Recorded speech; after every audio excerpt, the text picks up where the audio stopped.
চল মহারাজের কাছে চল, তারপর ঠিক যেখানে যাওয়ার সেখানেই যাবি।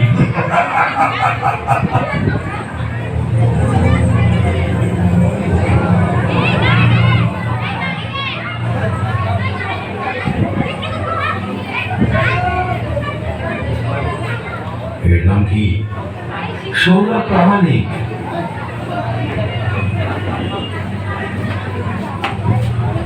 আরে একটু এখনো সময় হয়নি, তোমরা ঠিক করে কাজ করতে পারো না।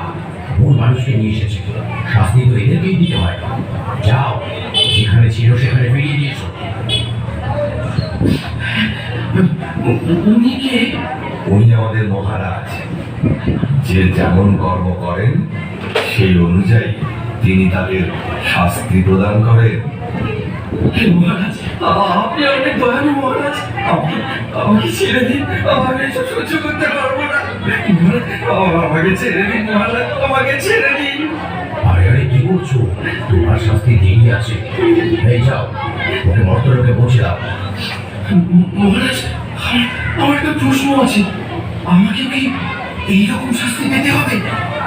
হ্যাঁ, যে যেমন কর্ম করবে তার তেমনই শাস্তি হবে।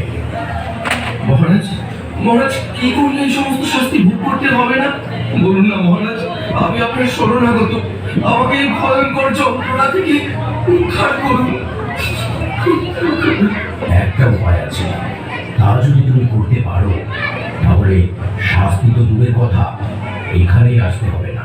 বলুন মহারাজ, বলুন, আমাকে বলুন কি সে উপায়। মর্তধামে অভয়চরণ শিলপ্রভুপাদ নামে এক মহান ভক্তের লেখা শ্রীমদ্ ভাগবত গীতা যথাযথ গ্রন্থ আছে। তা অধ্যয়নের মাধ্যমে যদি তুমি তোমার জীবনকে কৃষ্ণ ভাবনাময় করে তুলতে পারো তাহলে আর এখানে আসতে হবে না। শিলপ্রভুপাদ? আমার স্ত্রীও তো ওনারই গীতা পড়ে, আমাকে পড়তে বলে। তবে যাও, নিজের পরিবারের সঙ্গে কৃষ্ণ ভক্তির অনুশীলন করো।